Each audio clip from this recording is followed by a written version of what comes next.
I'll call a meeting to order. Welcome, everyone. This meeting is being live streamed and recorded and will be available on the Township's YouTube page. And notice is hereby given, provided that under the authority of the Municipal Act and in accordance with Municipal Freedom of Information and Protection of Privacy Act, that all information attained is considered part of the public record. Can I get a motion to adopt the agenda as presented? Councillor Milligan and Deputy Reeve Davison, all in favor? That is carried, thank you. There's no public meeting. No one has signed up for an open forum delegation. I can't hear. Oh, hi, Wendy. Councillor McDonald is joining us remotely this evening and apparently is not getting any sound. We're good now? Can you hear now? Okay, thumbs up from Wendy. Hi, Wendy. I hope you're feeling better. Very much. We have a presentation this evening from Pinchin on our waste disposal site. Is Tim McBride here? Hi, Tim. Come on up to the table there and just press the silver button. If a red light comes on, the mic is active, and the floor is yours. Hi, thank you for inviting us tonight. Appreciate the opportunity to present to council every time we get an opportunity to come here. So who's running the slides? Okay. We want a secret signal or? Okay. Yeah. So Tim McBride, I've been here a couple of times to present our findings for the last couple of years that we've had the privilege, our team, to work for the municipality and do this work. Samantha Young's our project manager. She's based in our Kingston office here, and I think she was caught on camera actually sampling Camden today. So yeah, she's got firsthand knowledge of all the sampling locations and the results that we prepare. So we'll move on. So tonight we just want to go over some of the findings at Camden East. We'll go through the current monitoring program, the results from 2023, recommendations that were made for this year and that have been implemented, and we'll have a brief discussion about the remaining site capacity at that site. In addition to that, we're going to talk about Moscow, the same 4 bullet items for Moscow as well. Sheffield, we have the same 4 items again, and then we have an overarching topic about closure and post-closure liability estimates, or sometimes is better known as your asset retirement obligations specific to these waste management assets. So you can jump in whatever you want. Okay. The 2023 monitoring program for Camden East is where we'll start. So the program involves 11 monitoring wells and 3 surface water stations. Based on Samantha's team's notes and photos of all the wells appear to be in good condition and are in compliance with the Ontario Regulation 903. So this map here, I know it's small and hard to see, but it depicts the location of those 11 wells and the 3 surface water monitoring stations. So you can see the wells are somewhat more focused on the site itself and any localized effects that we would have there. Our report and our results speak to the findings within those wells. And then you can see the surface water stations are a little bit further away because there just isn't a lot of surface water actually on the site itself. So we had to broaden the study area to find those receptors. Next slide, please. So based on the results of 2023, for both surface water and groundwater media, we did not identify any significant landfill-related impacts at this site. There's also no methane gas, so part of our program, Samantha's team actually records methane vapors in the wells as well, because as you guys know, as landfills rot and degrade, methane is a byproduct. So we want to make sure that there's no explosive levels of that's accumulating in the subsurface and potentially migrating as well. So we have no concerns in that. There's currently no trigger levels designated or designed for this site. And what I mean by that is like site-specific. So we apply the generic MECP standards for that. It's called Guideline B7, and I talk about that on the next slide. And then with surface water, we just have one exceedance, and that's for total phosphorus in one of the surface water stations. And that's not considered to be a landfill-derived impact. So the annual results, as I said, the Guideline B7 is the trigger level program that's assigned at this site. So essentially what we do for Guideline B7, and this isn't new, this is in all the reports that we've generated for you guys for the last, 3 or 4 years.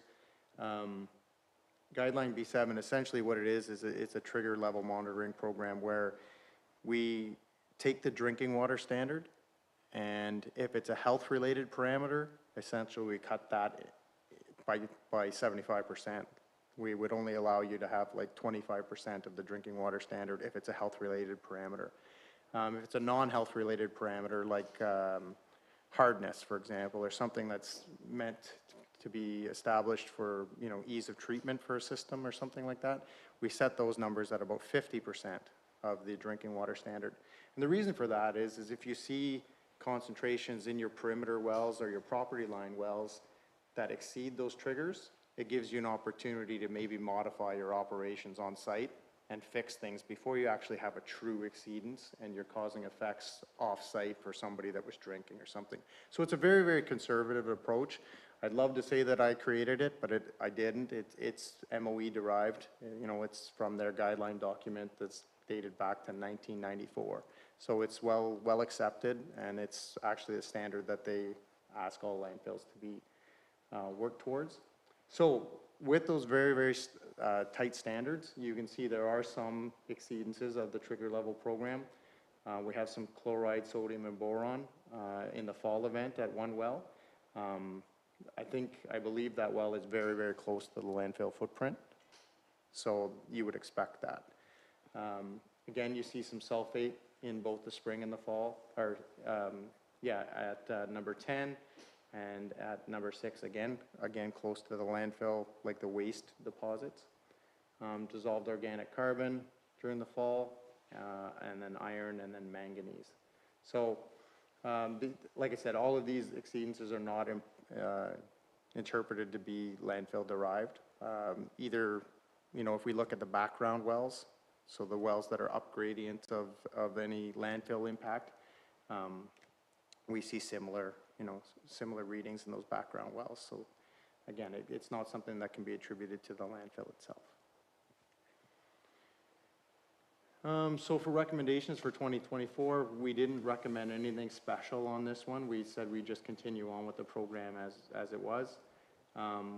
We did recommend that topographic surveys be done on a regular basis, given that your site, doesn't have a scale, and I'm not suggesting it should. It's nice to have these annual or somewhat regular topographic surveys where we can figure out what the volume of garbage coming into the sites are, because that has pretty significant implications on what your lifespan is, and then the ripple down effect on that, and we'll talk about it later, is your asset retirement, right? So if you don't have a really good understanding of what your waste deposition rate is, you don't know what your lifespan is, you don't know when it's going to close, you don't know when your 25-year post-closure monitoring, it just cascades and cascades. So it's important to have a good understanding and an accurate understanding of what your deposition rate is so that you can figure out what your lifespan is. So that survey is scheduled for later this week, actually. We have a drone surveyor who comes in, and they're going to fly all 3 of your sites. So Camden East has an approved capacity. The license actually has an approved footprint, but it also has a volumetric restriction on it. So you have 125,000 cubic meters of waste that we're allowed to import there. Based on the 2019 survey, we figured there was about 80,000 cubes in there already. And looking at some of the previous survey work that was done, we figured that your 8-year average was about 2,800 cubic meters per year. So if you do some simple math there, you can figure out that you have about 16 years left if everything stays the same, right? So if your disposal rate was at that 2,800 a year, you'd be at 16 years. Now, like I said, if that rate goes up, well, obviously your years go down, or vice versa, right? So when we do see that during COVID, when lots of people were working from home and lots of people moved away from bigger centers and came to smaller communities like yourselves, we did see a big influx. So it's important to stay on top of those surveys and get a real good feeling of what's going on. The other thing that's important to note too, if you have significant projects that end up in your landfill site, like I have one municipality, they demolished a school, and all that C&D waste ended up in their landfill, and they couldn't figure out why. Oh my God, like we went from 14 years to 12 years, or 14 years to 6 years. It was just because we looked at, they didn't tell us they brought a school in. So we were looking at the waste and we're like, wow, why do you guys have so much garbage coming in all of a sudden? So we had to kind of do some digging and find out like what it was, and we realized, well, they're not going to take a school down every year, so we can probably get rid of that year. So, all right, so that's it for Camden and East, I believe. And you guys can ask questions whenever you want, or we can circle back at the end. What's your preference, council, if you want to? We'll come back at the end. Wonderful, thank you. So yeah, so Moscow, we have 15 groundwater wells. For those of you that have been on council for a while, you might remember this was the site that had 26 surface water monitoring stations out into the swamp. So we made a plea to the ministry in 2021 to stop the 26 samples. Like, it was just a lot of sampling in the swamp. And we replaced that with 7 monitoring stations instead that we thought were a little bit more representative. So that had been approved. We got MOE approval in writing. Now that's part of the license. So we're moving forward with that. Again, we're in compliance with Reg 903. There is one riser that's too tall, but I think this is in an area where we're actually going to have additional deposition. So there's no action needed by anybody here, but we probably should build that up so that the casings are a little bit more stable. But that would actually bring us back into compliance. So, all right, next slide, please. So yeah, this is just, again, a map of what's going on here. All the little blue dots that are on the map in the inset are the former surface water stations. So you can see all those blue dots have now been replaced with the 7 red dots, which, you go from $150 a sample, times 23 down to times 7. So I think that's a win for the township, and it's definitely a win for Samantha's team, so she doesn't have to backpack through the swamp. All right. Yeah, the 2023 results, again, we didn't find anything that was clearly landfill related. This facilities continue to operate as designed, and it's designed as a natural attenuation type landfill. You're going to have some leachate generation from the landfill, but as it, as that plume migrates through the subsurface, it's diluted, and there's a whole bunch of other geochemical processes that take place. And by the time you get to your property lines and to the receptors, everything is back within compliance. So, yeah, and then you have a couple on there of piezometers that are that replace the surface water stations. And the intent of those is to collect water that we know is, groundwater that's discharging to surface. And so we know it's not stagnant water that's just sitting in a puddle, and that was the whole point of the piezometer system. And even that is showing that we don't have a large landfill influence there, so it's very positive.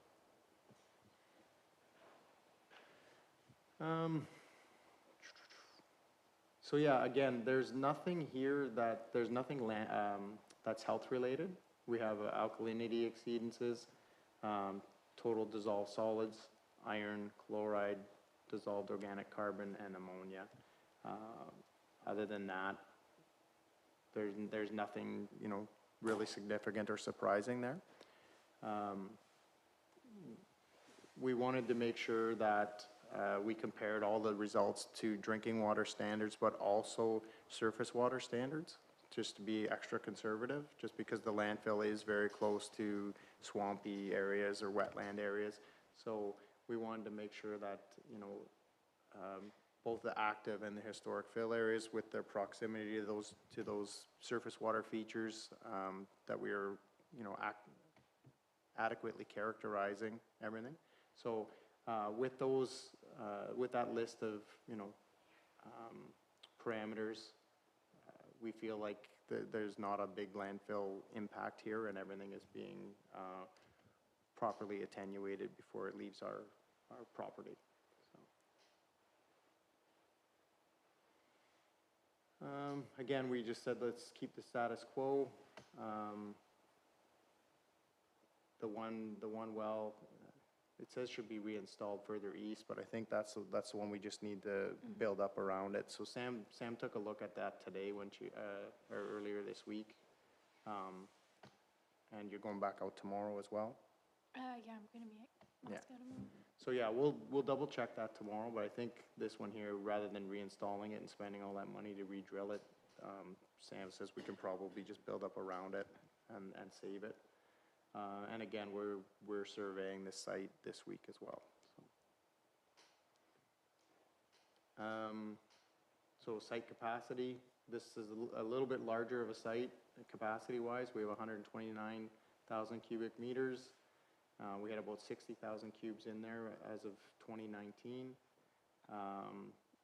The average fill rate was really low here. It was about 740 cubic meters a year.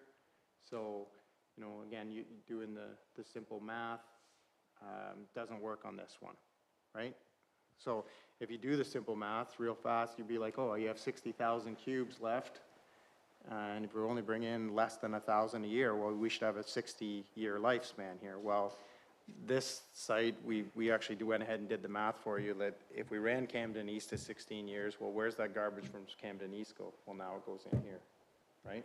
So that's how we've come up with 28 years. We factored in that Camden East and Sheffield, when they both closed, they would end up in here.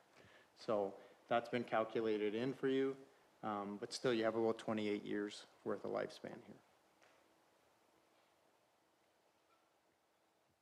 Okay, so Sheffield, pretty comprehensive program here. We have 16 monitoring wells and 4 surface water stations.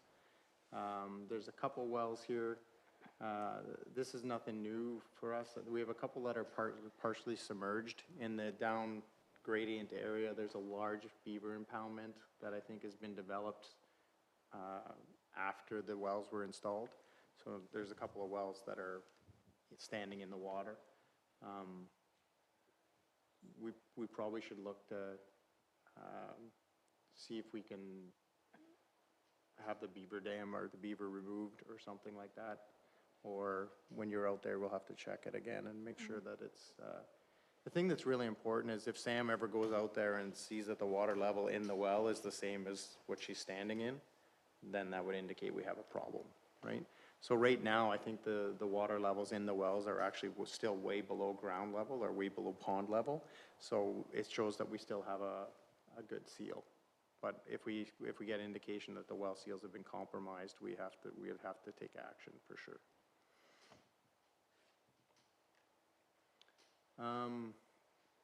Yeah, so there's all kinds of wells here, both to the north and to the south.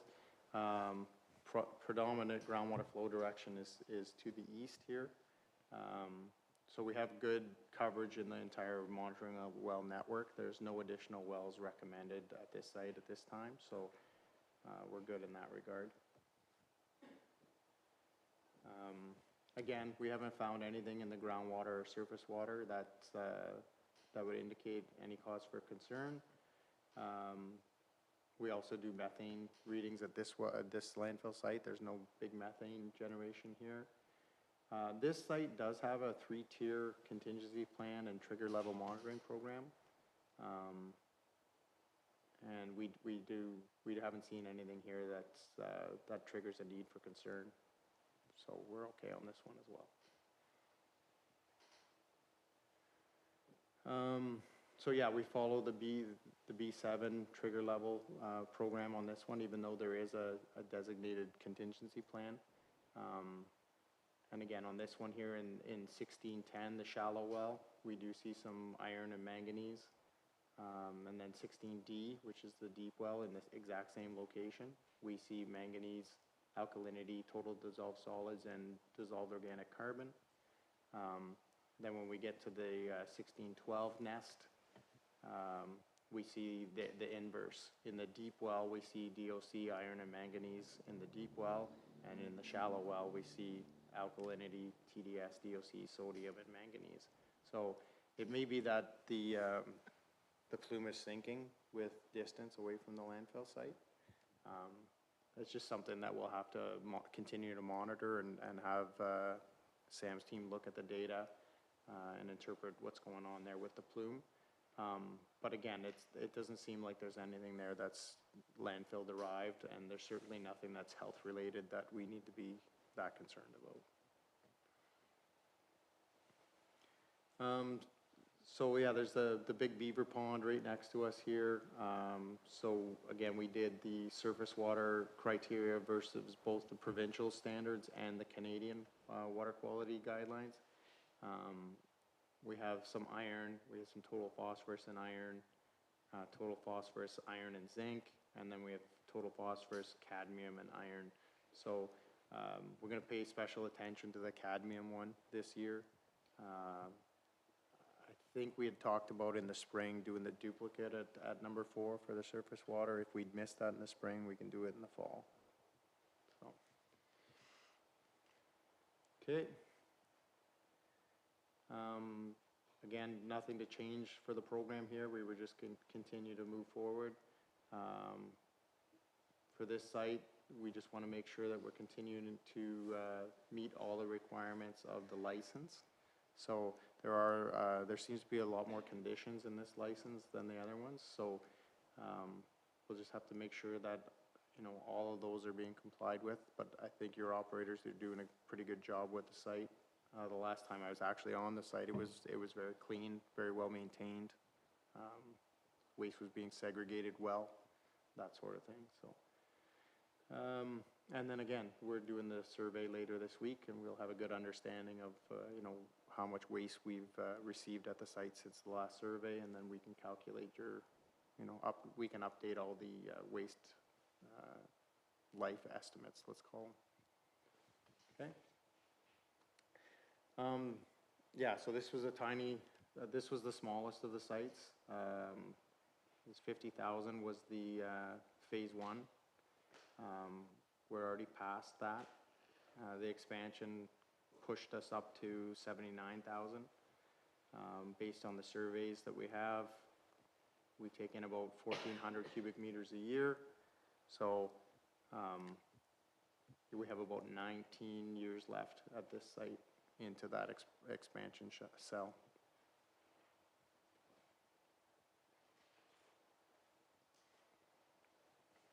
Okay.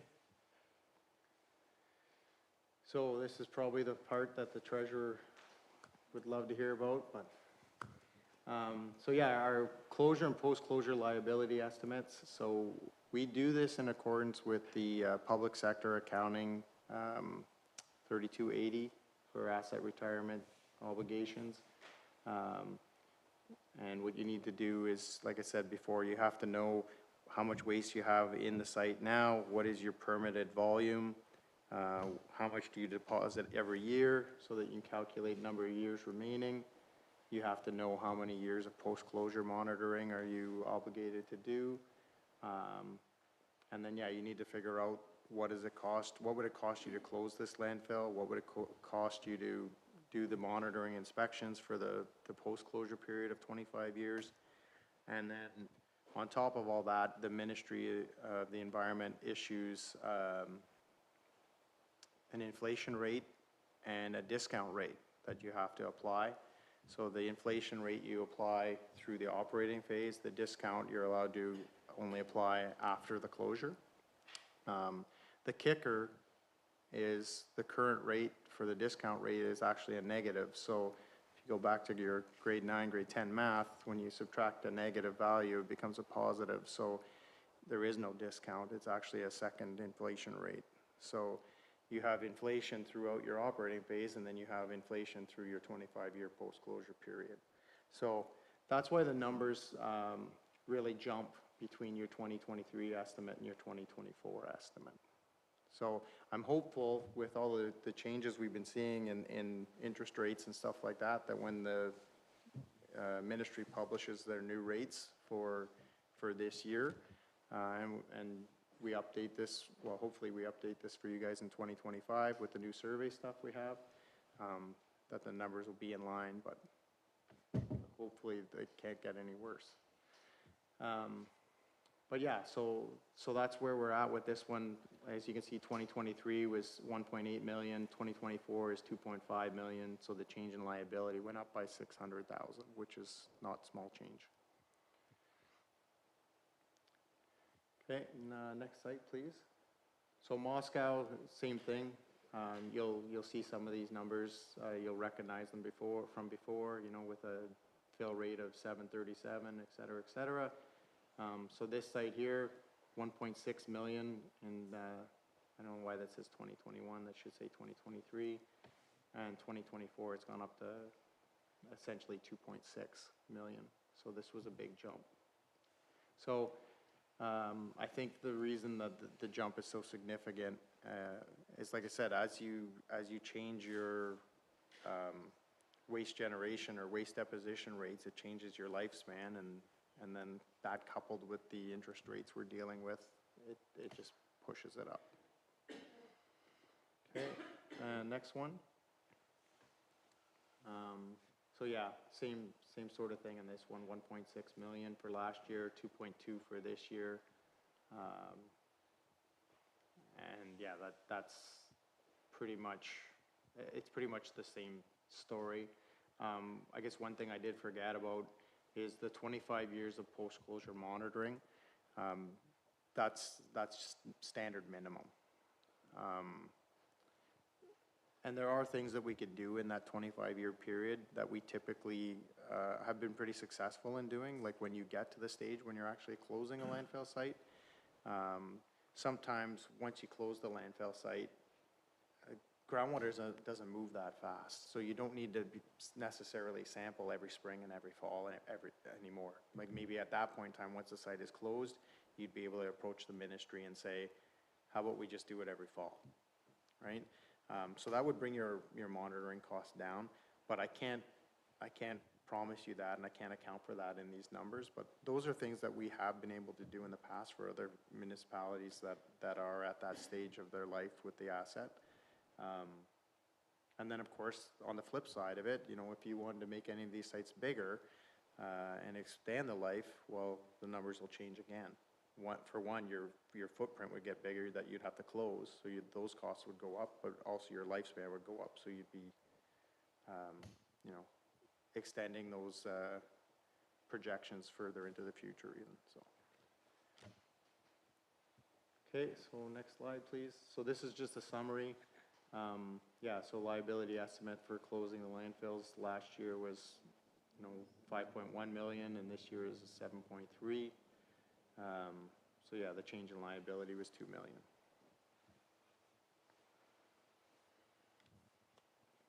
Okay, and then I'm ready for you guys, hopefully. Thanks, Tim. Yep. Questions or comments for Tim? Yeah, just a question, Tim, on Sheffield's landfill site. You mentioned right at the very end, the remaining lifespan is estimated at 19 years, assuming proposed expansion is approved for maximum capacity. Do we have any idea when we're going to get that approval rate?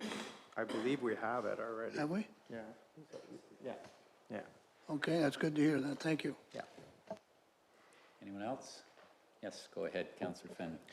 Thanks, Doug. You beat me to that one. I was thinking the same. Yeah, this is the last time you visited, and you do a great presentation, by the way. It's easy for my poor little mind to comprehend, but it's still frightening. I compare this to seeing a meteor on its way to hit us in 26 years. Now, one of the questions I have for you is we do compact our trash with the payloader, I believe, with the spiky tires on it. And I know that does something, but have you ever experienced in any other municipalities where they compact, maybe have a C-can compactor, wherever where we can compress this stuff and buy us more time? It seems to only make sense that your average bag of garbage would probably be compressed to a third of the size or less before it goes over the hill. And if we could do that, it would be found money to do it compared to the costs of closing these up. If it buys us 3 years, it would be easy to pay for. Have you ever heard of such a thing? Yeah, Timmins does it. They have a compactor on site. It's called the transitor system. Yeah, so essentially what it is the back end of an 18-wheeler, and they built a big ramp, and they drive up the top of the ramp, dump it in there, and they squish it. And then, yeah, they bring it to the site, like up to the active tipping face at that point in time, and then they offload it there, and then they run their spiky tired loader over it even further, just in case anything's lost when they take it out of the compactor. Yeah, so that is something that they do. Smaller municipality, even on Manitoulin Island, they have a garbage truck, that wasn't road ready anymore, but they just have it on site, and when people come, the operator just directs them in there. He squishes it, and then he brings it's not road ready, but he can drive it around the site. He brings it up to the tipping face, and they unload it there. So if you ever have a piece of equipment like that that's ready to be retired, that is still workable in the compactor end of it, yeah, certainly keep it around.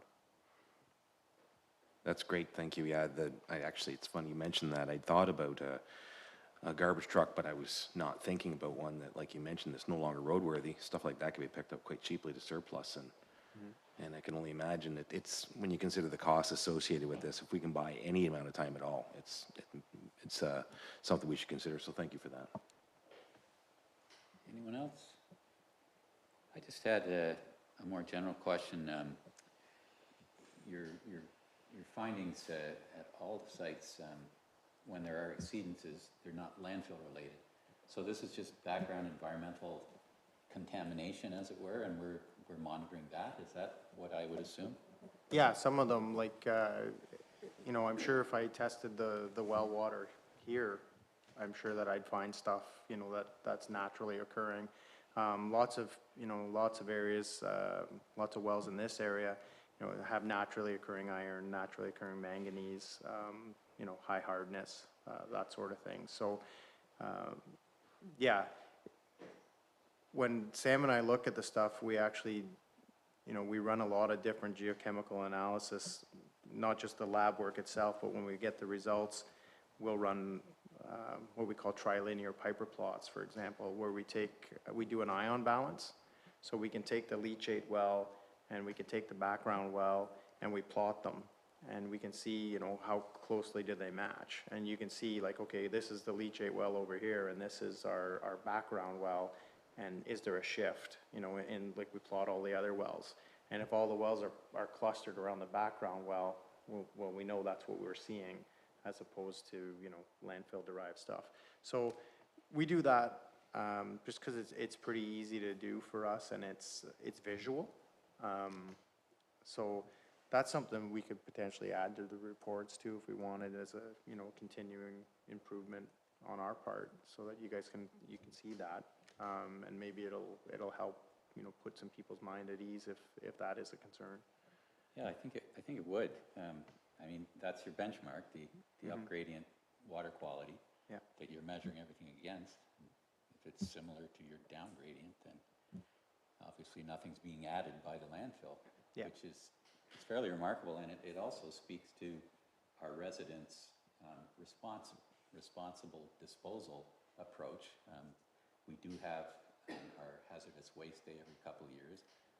They're not throwing a lot of motor oil out with their regular garbage or a lot of chemicals, so that's encouraging in any case. Anything further from anyone? In that case, thank you very much. Can I get a motion to receive that report? Councillor Land, Councillor Woodcock, all in favor? That's carried. Thank you. And I will circle back because our clerk has informed me I failed to ask if there was a declaration of pecuniary interest in the general nature thereof. So I hope nobody's bought garbage futures or anything like that. Nothing declared? Okay, that's fine. Thank you.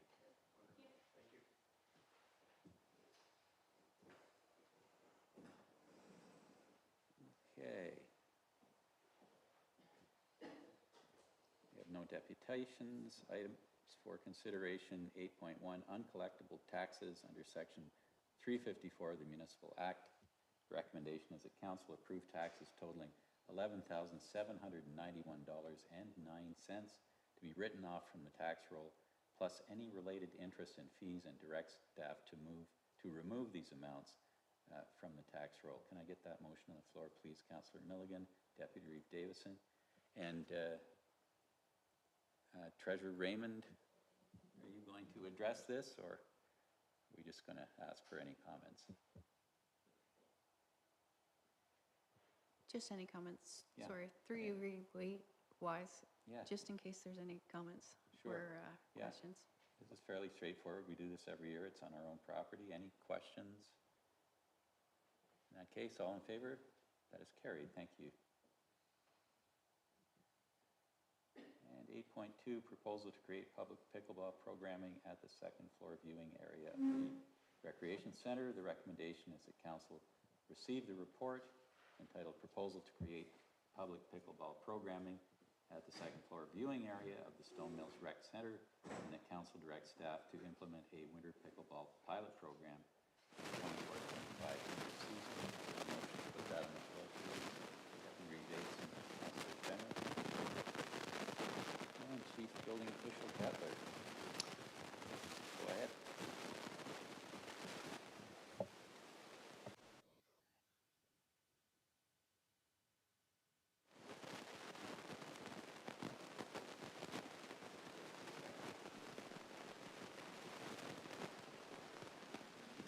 I can't hear Jason.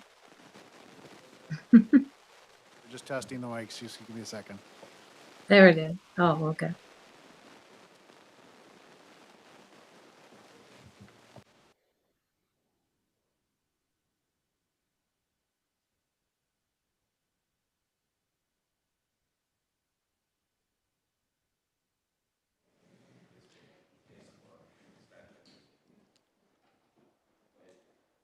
Yeah, okay. Through your worship, yeah,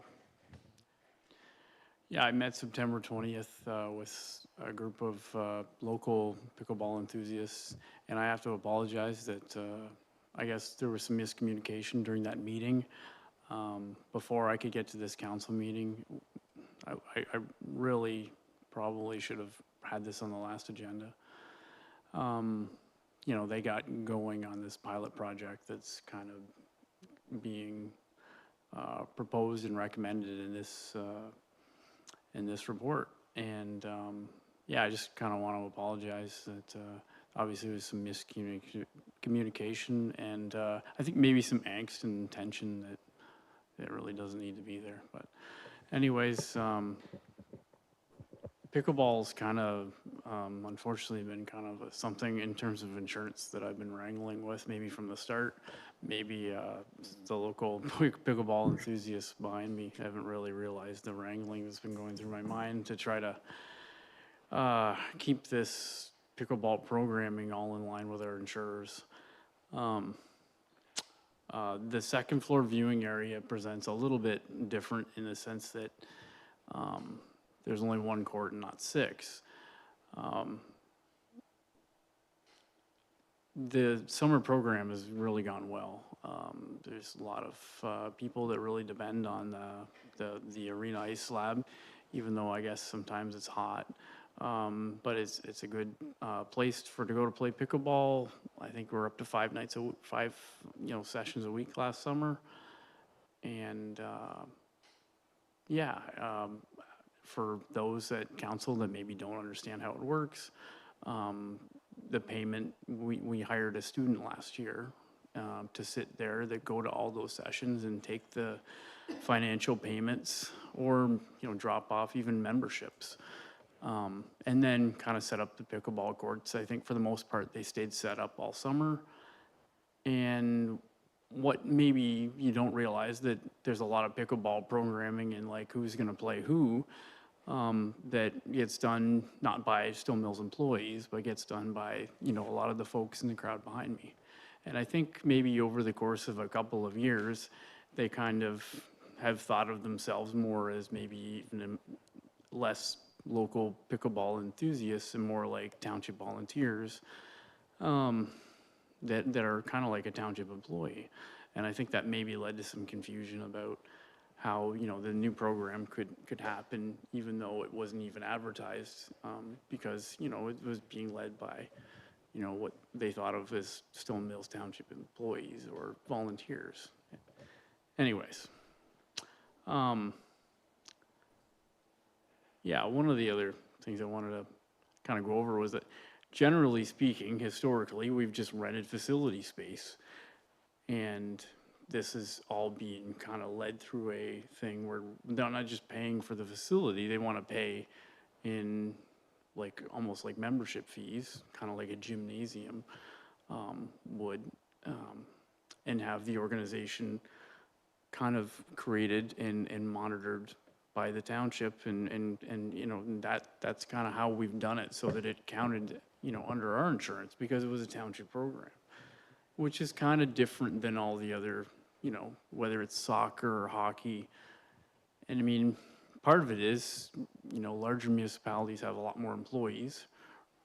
Generally speaking, I'm a chief building official answering phone calls about how to build a shed in your backyard, and not really a great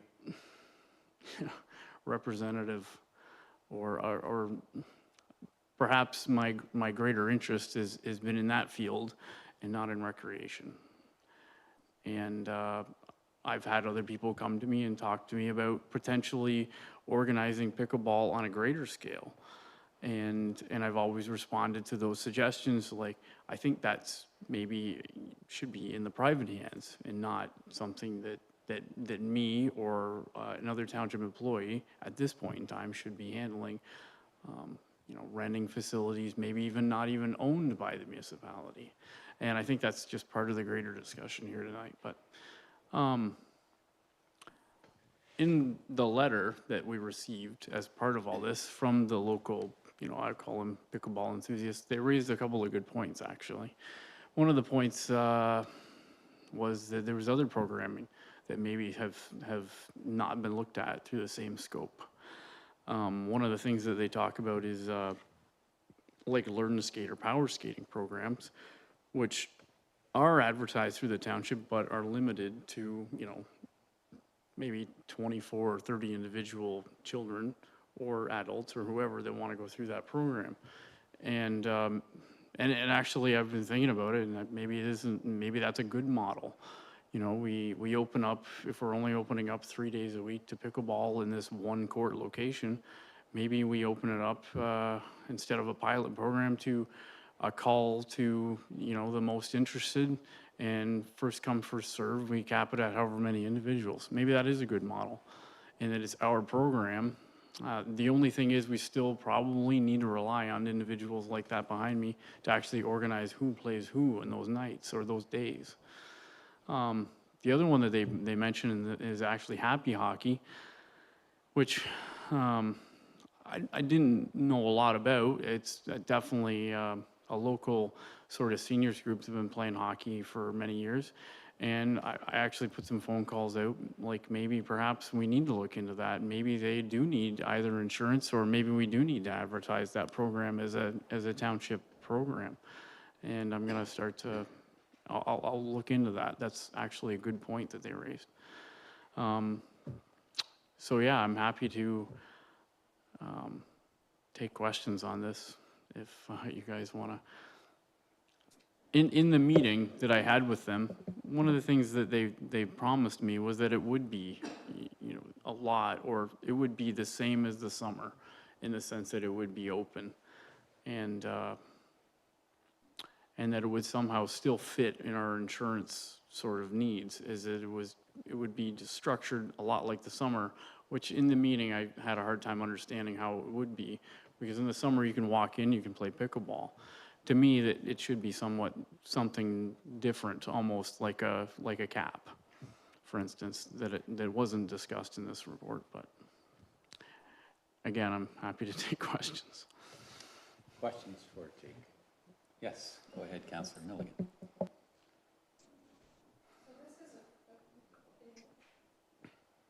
Oh, there we go. Sorry. It's not really a question. It's just more of a comment. Believe it or not, I spent hours this afternoon reading about pickleball and pickleball insurance and what other places are doing with pickleball, because I thought, why are we struggling so much with this when on the outside it sounds fairly simple. So anyway, I researched a lot of local pickleball clubs, Plevna, Arden, Harrowsmith, Sharbot Lake, and I know there's more. They all, the unique thing about them is that they are their own entity.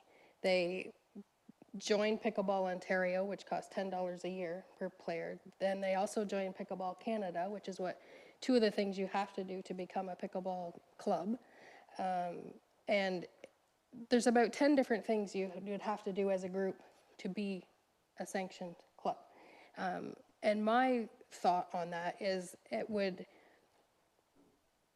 benefit you, I would think, in that you could apply for grants as your own entity. I know back in the summer we got an email that said from a pickleball person saying, here's this new grant put out. We encourage the township to apply for this for pickleball.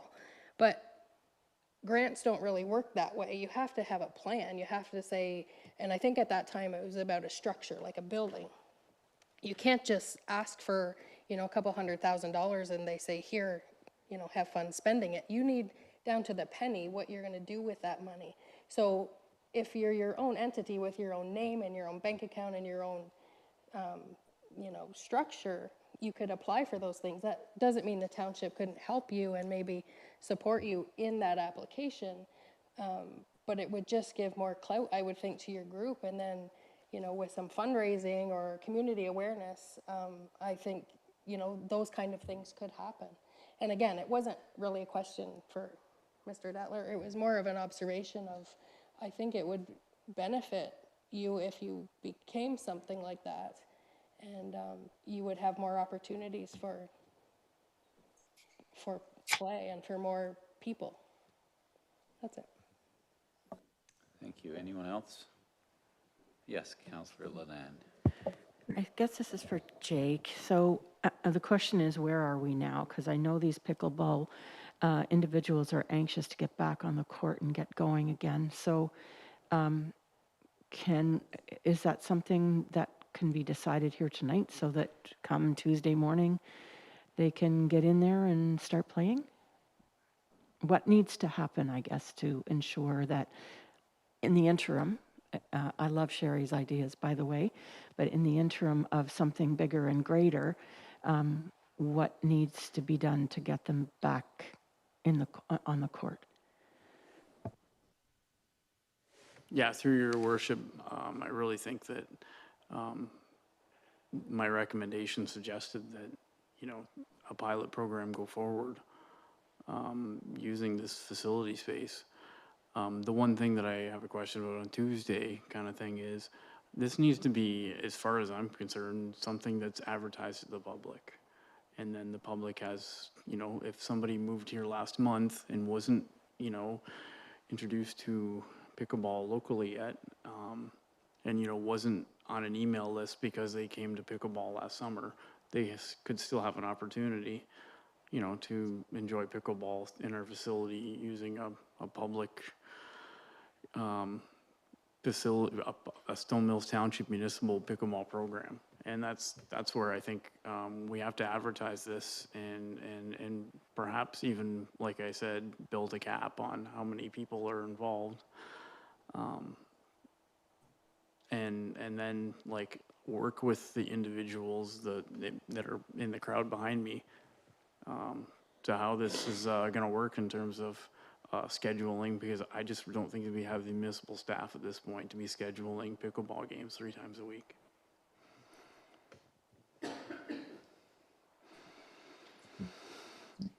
Right. Hello? Go ahead, Hello? Councillor McDonald, go ahead. Oh, thank you. Thank you, Jake. I agree with, to conduct a pilot winter pickleball program. It is a pilot, and, also, I also think in regards to having the volunteers that are, I believe, there tonight, there's a lot of expertise in that room of how to schedule and using these volunteers. They have an online sign up. And as far as advertising, I think that we really need to advertise that due to one court access, please contact the volunteer and or walk in and sign up with that volunteer to get all the explanations about what the procedures are going to be.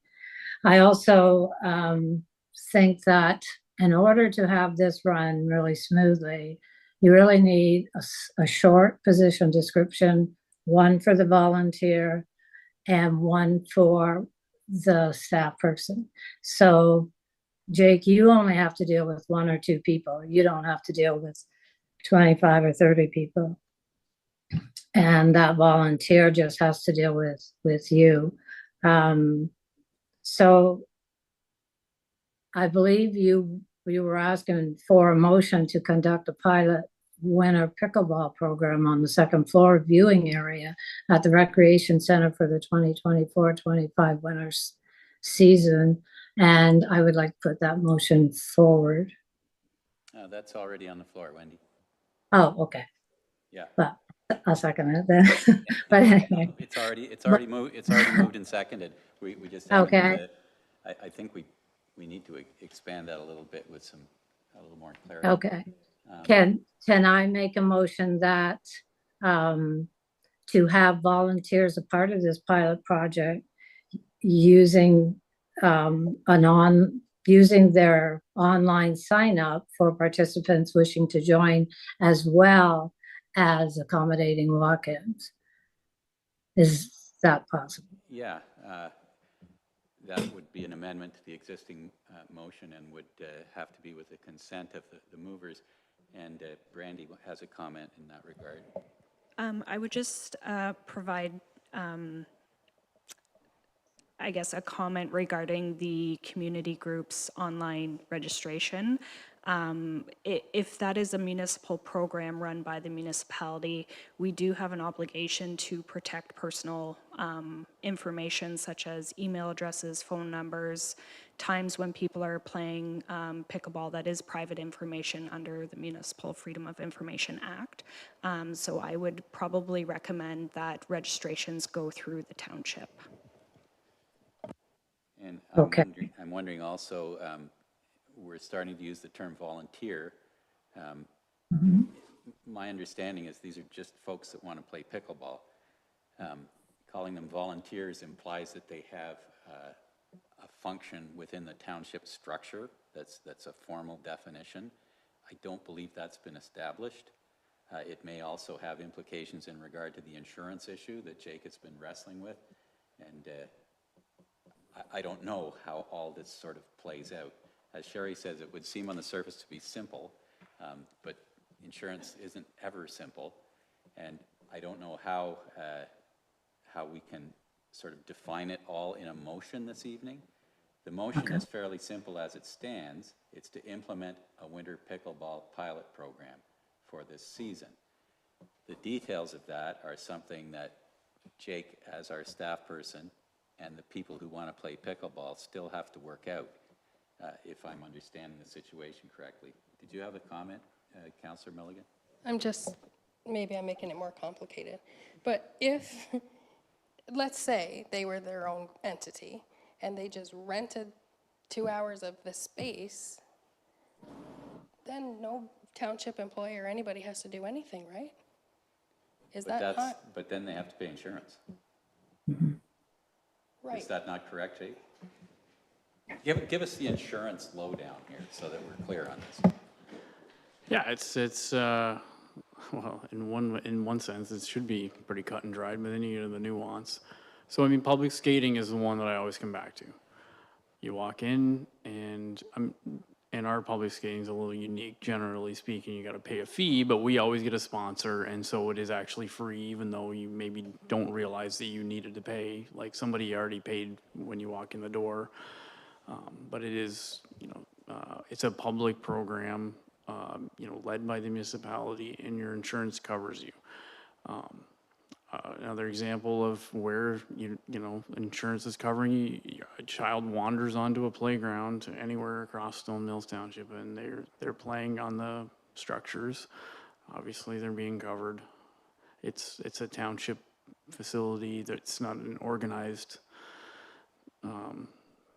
There's no organization, there's no board, that sort of thing. Again, minor softball, there's insurance. Minor hockey, there's insurance. The bigger leagues in Tamworth, women's hockey, gentlemen's hockey, there's insurance behind that.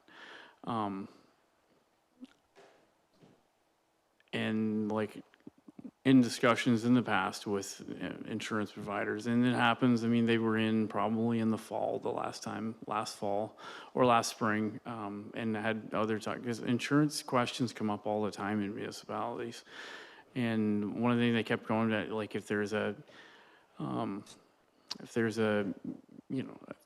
a municipal led program like public skating, and they actually listed a couple there that are question marks, Learn to Skate, a program that was advertised, as a 1 hour program with a cap, the first so many individuals. That would be an example for sure of a municipal led program that would fall under our insurance policy. And the happy hockey that they mentioned in the letter is actually a good instance of one that I'm going to have to look into. It might not follow, they might not have the proper insurance. So, yeah. Generally speaking, if there's some sort of, and that's what I was talking to them in the past. I said, is there a director? And they don't have a director. But there seems to be some, level of organization. So, once you get, organizing games, like, independent of the township, then perhaps you do need insurance, is what I guess I'm trying to say. And that's why, generally speaking, I've been trying to steer them into everything being run through the municipal website and payment being made to a township employee and not just a volunteer there.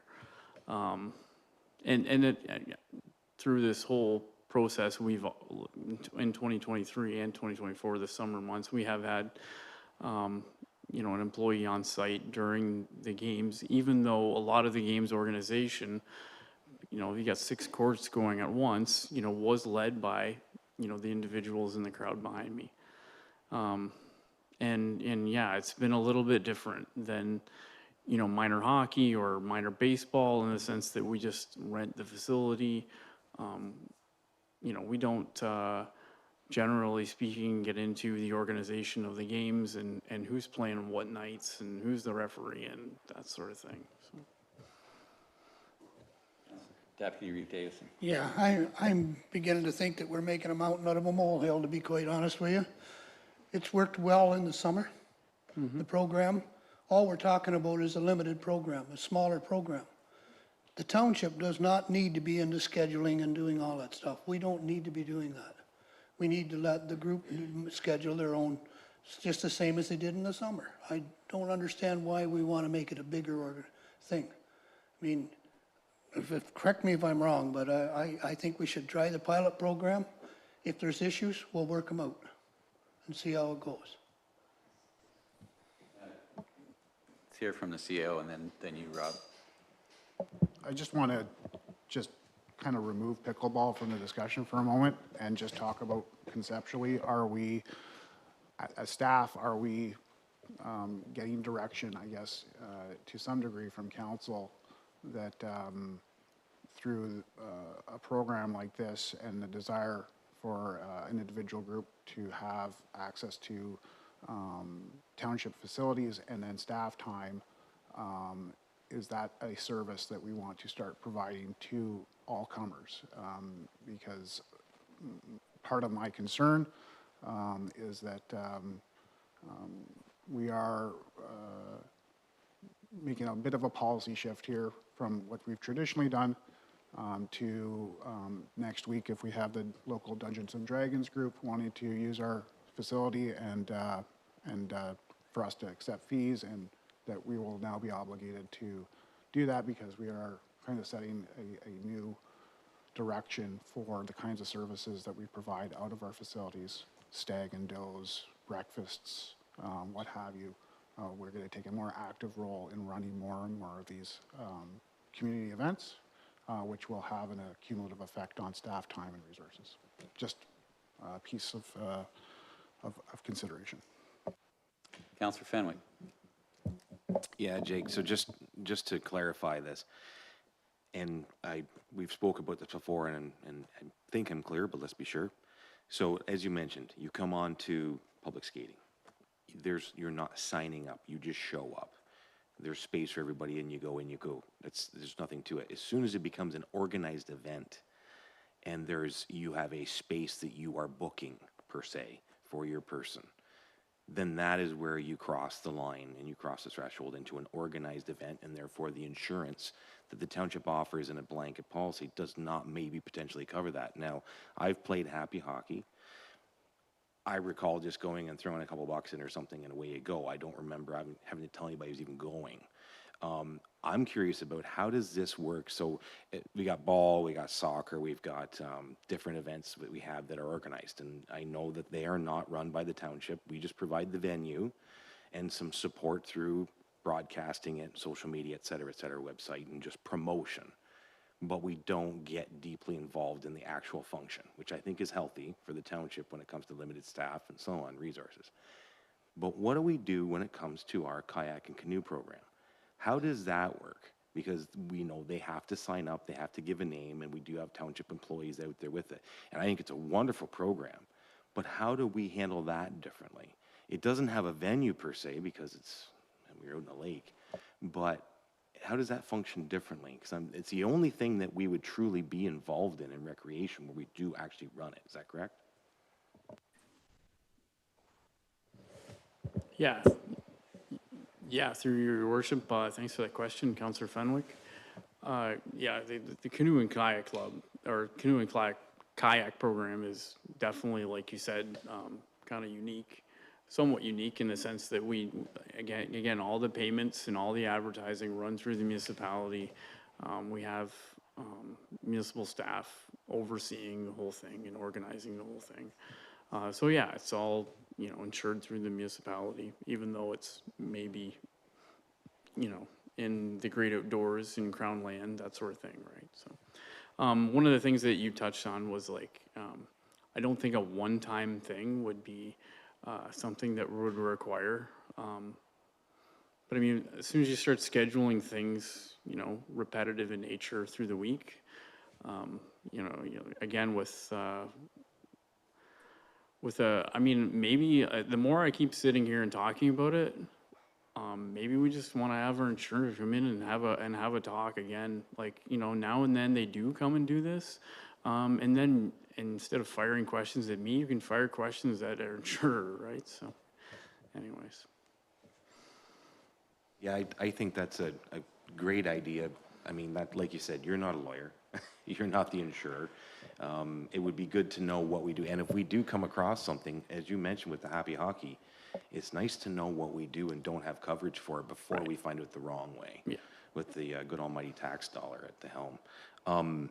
That's great, Jake. I know this has been a tough one for you. I think we all want to see activity. I was thinking about this, and I was thinking about the facility. And I'll be honest, I had my apprehension at first. I think you probably recall that. I was worried that allowing pickleball activity in the upstairs of the rec center would maybe interfere with our RFP. our request for proposal. When that was put to bed, I was like, okay, it makes sense to use that. One of the things I want to clarify is that there has been some controversy a little bit about this happening when maybe other activities are not allowed to occur up there. So I just wanted to make a point here. You've asked for no access to the kitchen, is that correct? Or requested or needed. You're not asking to store significant equipment upstairs. You wear non-marring indoor shoes, so therefore there'll be very little cleanup after your events. You're willing to work around hockey events and flexible scheduling. And your activity is well suited for seniors. You've mentioned that before. And when I think about seniors activities, there's lots of seniors activities, but not a lot of seniors physical activities. Playing euchre is not physically active unless you're yelling at the person. Well, if you yell at your partner loud enough, it can be, your heart rate can get up. So I think about the fact that our ball fields, our organized hockey, soccer, skate park, I don't see too many seniors out there. So I've had an about face with it. I did speak to one of these fine folks, and I thought, you know what, I just checking all the boxes. I'm absolutely in favor of making this go forward, as long as we're sure that we're covered one way or another with insurance. So I just wanted to make those points clear. I thought it was important we address those. Thank you, Councillor Fenwick. Anyone else? Yes, Councillor Land. Yeah, I just want to say that I agree with you. I understand this will be a increased workload for staff, but we do have seniors that we have to represent in this township. I'm being one of them. And I think we need to get out there. We spend time and money and staff hours in various different age groups and things like that. And I think a pilot study moving forward, checking the box with the insurance, is a really good fit for this township and for the needs of a very clear group of people that we want to keep healthy in our township, we want to keep in our township. And, you know, putting a cap on the registrations or the people attending, all of these ideas are great, and I think they need to be built into the pilot, as I imagine they will be. So I'm definitely in favor of this moving forward. If it means some staff time, hopefully not as much as one might think, once the pilot gets going, and it'll be sort of self-operating, I guess you could say, to some degree. I think it would be a really good thing for this council to consider. Thank you, Councillor Land. Anyone else? So I still need a little bit of help here. When we say cap, in order for this, it's not an event, this activity to be covered by insurance, it has to be publicly available and advertised. Is that correct? To be covered under our insurance policy? Yes, through your worship, I don't think it could ever be considered a public municipal program if we never informed the constituents that it exists. Right. So, however, it is obviously self-limiting. You got one court. Realistically, you're not going to be able to handle more than maybe 8 players at a time, something like that. I was up there the other Tuesday morning, and there were 8 folks there. So it would, in order not to be restrictive, it would have to be basically a first come, first serve kind of thing. Who would be the one to determine that? The first person who gets there? I mean, this is the sort of nuance and detail that will have to be worked out. I'm not saying tonight, but I just want to be clear on some of the considerations that will have to be taken into consideration in order to organize this. Happy Hockey and any of the other things you mentioned, it will be the same. We do have a convener for Happy Hockey who collects the money. And that's really, as far as it goes, who sends out the email early in the fall, late in the summer, that we'll start on such and such a date. And really, that's about all there is to it. Sometimes we've got 2 people on the bench, on each bench. Sometimes we've got 6.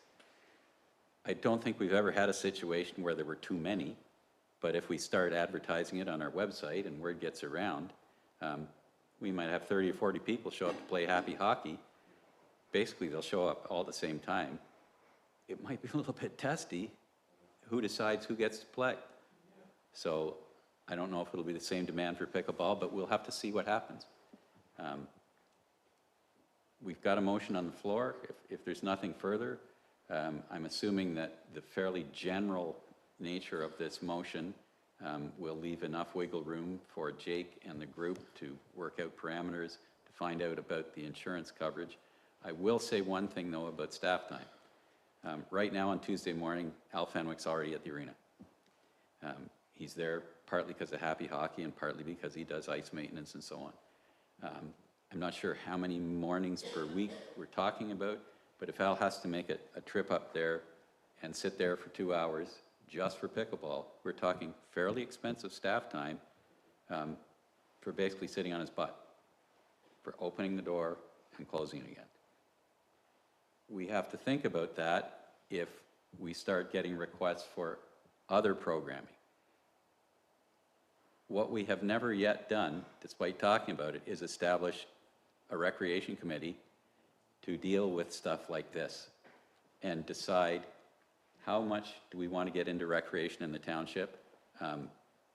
Do we hire a contract person to assist Al when he's busy with other functions and so on? So this decision has some implications that go beyond just pickleball. Go ahead, Councillor Fenwick, and then I'm going to wrap this up. Absolutely. Yeah, thanks, John. You bring up a good point, and I was thinking about when you mentioned the student for pickleball, Jake, and we had a student, but of course you don't have the students in the winter and the fall. That's a fact. And that student's wages were subsidized. That's correct.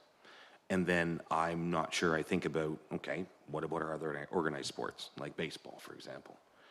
We pay someone to drag the field and to line the field. My son did that for years. So we do put out some sort of tax dollars towards maintaining these fields so these activities can take place. Not saying we want to spend a whole bunch more money, but on a fair playing field, pardon the pun, we do spend money on these things. We certainly spend a lot of money on a skate park.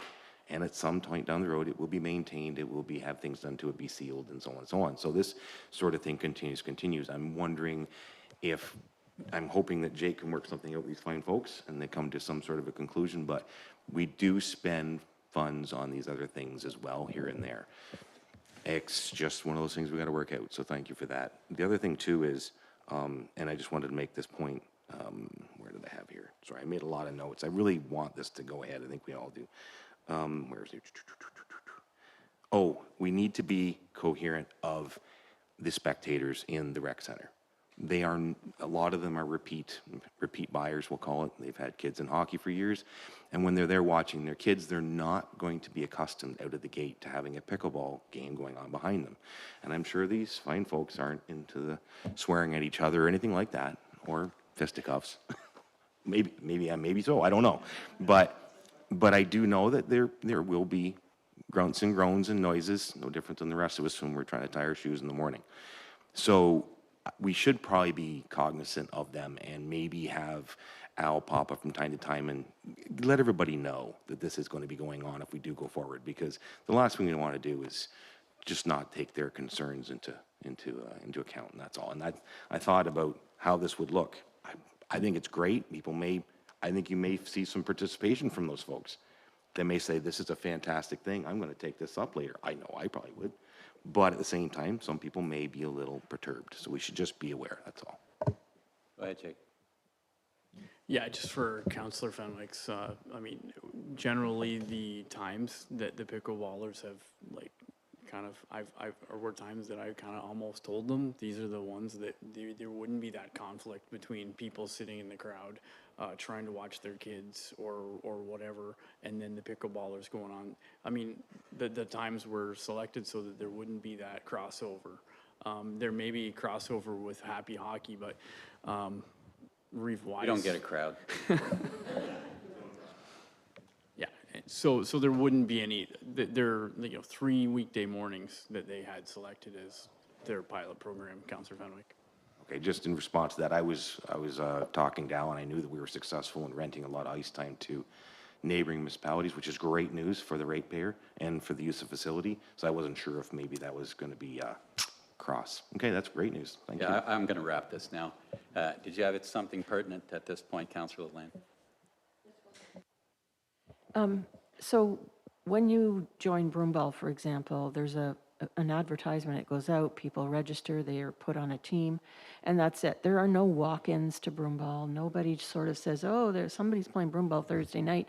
I think I'll go and see if I can, share. So I think once this pilot project gets set up, where people have read the advertisement and they put their name forward and whatever, and are sort of maybe made aware of the time spots, I don't think you're going to get those walk-ins if you don't set it up that way. If you say, this is the registration date, these are the dates that you could play. So I think it would eliminate that quote-unquote walk-in that you're expecting that might occur. But we don't run Broomball. No, We're but talking about making this a township program. We don't run minor hockey, we don't run the Gentlemen's League, and they pay insurance. They basically rent our facility. Gotcha. That's the difference here.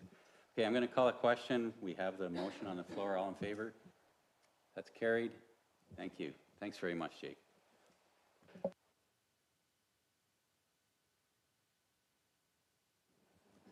That brings us to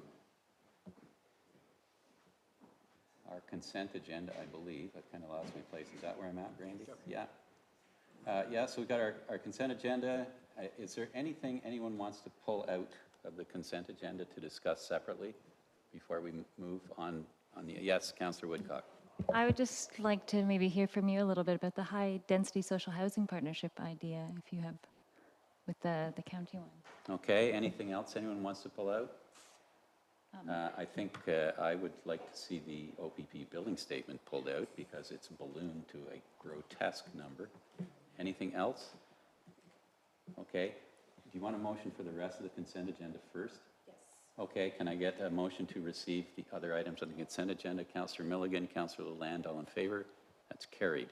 So, in terms of the high-density housing partnership, this is simply an analysis by social services on what it would cost if the municipality received some donated land for supported housing for a 42-unit high-density residence, an apartment building, essentially. You can go to the county website and find some details, but yeah, enough of it has been provided here. I didn't actually look at this because I already heard about it. So some of the costs are just the upfront capital cost of such project, but I'm just trying to find out, because it escapes my my memory, what the cost per unit. This would be a mix of 25 market rent units, and these would be one-bedroom apartments at $1,450 a month, and 17 affordable units, and this would be about $900 a month. My feeling was that these were kind of low estimates. I think you'd be hard-pressed, say it was in Napanee, to find a one-bedroom brand-new apartment for $1,450 a month. You might, but this is definitely at the low end of the scale. The mortgage cost alone for 25 years is over $1 million. Repair and maintenance, $330,000. Management and operation, $115,000. Insurance, based on $866 per unit, $36,000. Taxes, $218,000. So estimated annual costs just to run the place are about $1.8 million. You would not recover that in rent, let alone covering the original cost, although you could say that was in the mortgage. I think basically what it's trying to point out is how very much it costs to establish supported housing. And once you see that, you think, okay, what developer is going to find that attractive? And you will say, maybe a developer would. What banker is going to find it attractive? What it really comes down to is the market itself does not lend itself to establishing social housing, which means that's the function of government, which was long ago abandoned federally when CMHC stopped funding social housing in the 70s. I believe it was the 70s, don't quote me on that. And as we go over at the county level and at the regional level in the Eastern Ontario Wardens Caucus, what approach we can take to the housing crisis, time and again, we come back to we need a coordinated federal, provincial, regional, and local approach to housing with the housing industry as well. Because when you think of it from a market standpoint, it's not in any developer's interest to have a surplus of housing, which would bring the cost down. Keeping it restricted is, you know, I'm not saying there's a conspiracy by developers to limit the amount of housing, but it's just in the nature of the business to make just enough to cover demand, but not quite enough to cover demand. That keeps rents high, it keeps housing costs high, and they make money. You know, they're not really that concerned that there's a whole lot of people that don't have housing available because they're making lots of money with the current model. This is why we need government involvement in the marketplace when it comes to human rights, like food, shelter, and health. So this little exercise was basically to show why a market approach alone is not going to work when it comes to affordable housing or just the right of shelter for everybody. And if you want to talk about it more. Oh, we can talk after, but I do love your summary. Okay. It gives a little more of the emotion than the numbers that I'm reading, so I like that. Well, it was an eye-opener. As far as the cost of policing, let me just get that one up here. Yeah, could I have a motion to receive the housing one? Sherry and Doug, all in favor? That's carried. So our annual billing letter from the OPP is on the agenda, and I believe that our cost, I'm wondering, Treasurer Raymond, if you've got some numbers on the top of your head there, what we paid last year and what we're going to be paying, just so we have an idea of what we're talking about here. I think it's gone up something like $300,000, but I'm not sure. Go ahead, Anita. Through you, Rewise, I did a little analysis just in case. The increase from last year's billing alone was $239,148, which equates to almost $20,000 extra a month. And out of that, $77,609 was increased due to a reconciliation 2 years back. That's how they are able to look at it. Every 2 years they reconcile, and then they put it on the next billing run. So the increase is equivalent to 3.68 starting of an increase for our tax levy. That's pretty alarming. So we've got close to a 4% tax increase just to cover the increased cost of policing. That's a huge jump. And we talked about this at the Eastern Ontario Wards Caucus meeting that we had on Friday in Calabogie. And we passed a resolution to, send to the province, basically saying, ouch, we can't handle this kind of increase. I'm wondering if anyone on council wants to address this. Yes, Councillor Fenwick. Just I'm correct me if I'm wrong. We had opted for a program where we were billed individually per call over and above a minimized or somewhat less minimized cost of patrol, if I recall that correctly, kind of like having almost like a variable rate mortgage that floats. Is that still the system that we're on? That was what I recall from last time around. Does that sound right? Sorry, I'm unable to answer that question. I am going to be on an information session on Monday because they have sent out some information for us to sit on. I believe a few people in our organization they've invited, so I am unable to answer that at the moment. Yeah, if you could bring that back. Go ahead, Deputy Reed Davison. I believe that we should echo the Eastern Ontario Warden's. It will probably fall on deaf ears, but we would be remiss if we do not at least raise our concerns with them. I mean, it's a huge increase to try to offset. You know, it's basically impossible. Yep. But you're correct, Councillor Fenwick. Motion. Yeah, okay, so we've got a motion on the floor. Councillor Land seconds that. Any discussion? Yes, go ahead, Brandy. Get the wording from Eastern Ontario Wardens. So the motion is to, through you, Reef-wise, the motion would be to receive the 2025 annual billing statement package for information, and that Township of Stone Mills supports the Eastern Ontario Wardens Caucus resolution pertaining to the increased costs. Increase in billing from the LPP, and we can find out what that was. And I don't know if it was a resolution or simply a motion to direct a letter, but Okay. you can get that from oh gosh, why is her name escaping me? Anyway, I'll let you know who it's directed to.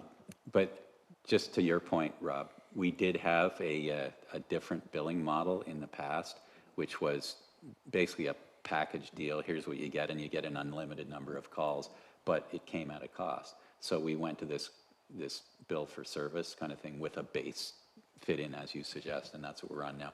I don't think it's made a heck of a lot of difference in our overall cost. It may be, yeah, whether it's still saving us that much. Yeah, Initially it was, but that's no Yeah. guarantee today. no, it's not. Okay. Anything further on that then at this point? Thanks very much, Anita. Let me get back out of Safari here.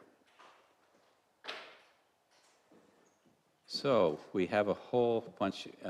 Brandy's decided to include resolutions from other municipalities in our agenda each meeting, which we do at the county level, which gives us an opportunity to weigh in as to whether we support these resolutions or whether we simply receive them for information.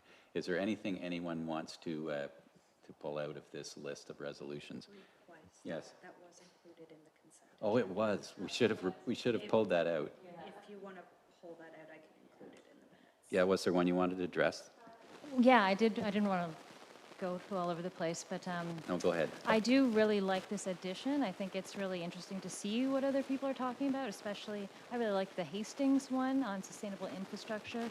This is something I've been thinking that I'd like to sit down and talk with you and Doug, who've got a lot more experience about kind of the downloading that's happened over time. And obviously we know property taxes and possibly development charges are the only way that we have to generate revenue and fees.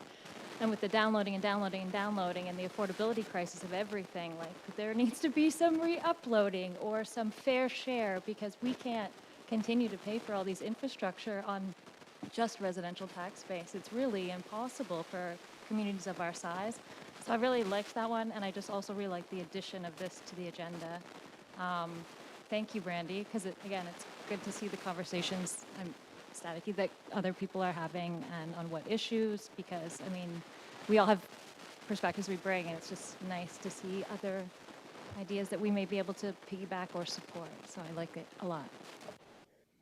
Thank you. Did you want to actually make what we do at county is when we consider these things, someone will say vote receipt, or they will say receive and support. Did you want to pull that one out and receive and support it? Because then it will be passed on. Yeah, I would like to receive and support the Hastings County motion about sustainable infrastructure funding for small rural municipalities. Oh. Okay, will you second that, Councillor Lamb? Okay, any discussion on that one? All in favor? That's carried, thank you. Sorry, Brandy, I should have said. Yeah, all right. Yeah, learning curve. All right, that brings us to our, we've got a road naming bylaw here. That's part of the consent agenda too. We're moving on to 11, which is notice of motion or direct motion. Direct motion means a motion to consider items which, due to time constraints, require the immediate attention of council and may be introduced with the consent of the majority of council. And notice of motion is simply to make council aware that you will be bringing a motion at some future time. Is there a direct motion that anyone considers of sufficient urgency to bring to council this evening?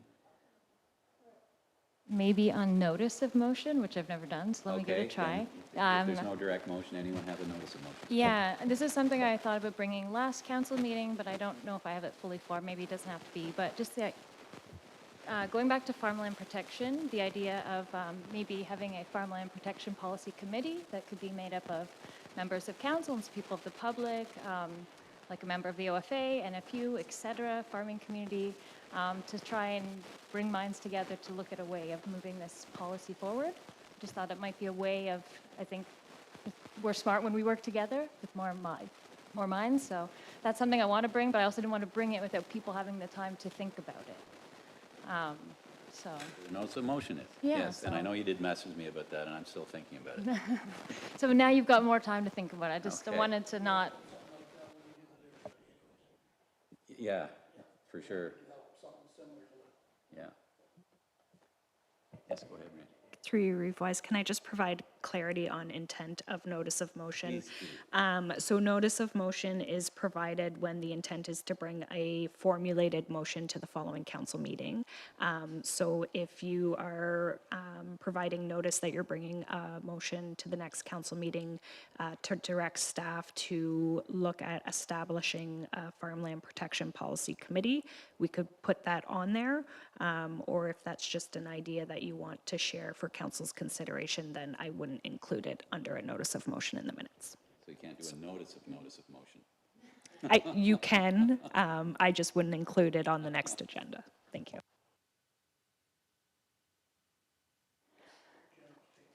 And I'm not sure. I guess then would I just say like what my motion is that I hope to bring next time, or?